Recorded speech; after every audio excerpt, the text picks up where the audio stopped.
आयरवाडी गावामध्ये समान मंदिराच्या जागेवर दबंगगिरी करून दादागिरी करून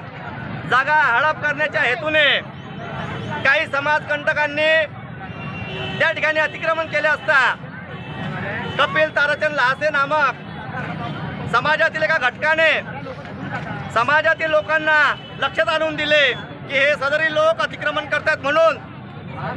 याचा राग या लोकांनी मनात ठेवून त्याला एकट्यामध्ये त्याच्यावर जीव घेणं हल्ला केला आहे आणि अशा पद्धतीने सदरील जखमी इसम हा जळगावला उपचार घेत असताना 27 तारखेला 28 तारखेला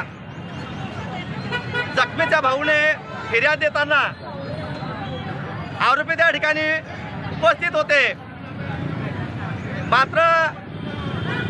काहींनी त्यांना माहिती पुरवल्याचा आम्हाला संशय असल्या कारणाने सदरील आरोपी हे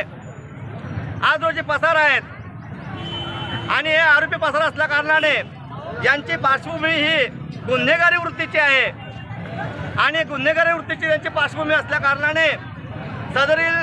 जखमीच्या कुटुंबाला आज रोजी धोका निर्माण झालेला आहे। सदरील आरोपी हे पसार आहेत आणि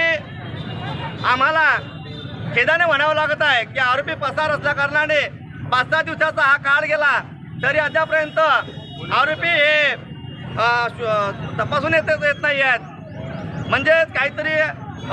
पोलिसांचं या ठिकाणी असमर्थ आहेत काय किंवा तपास कुचकामी ठरत आहेत काय अशी कुठेतरी आम्हाला शंका उपस्थित होत असल्या कारणाने आम्ही आज रोजी पूर्ण गावकऱ्यांच्या वतीने हे रास्ता रोको आंदोलन केलेलं आहे आणि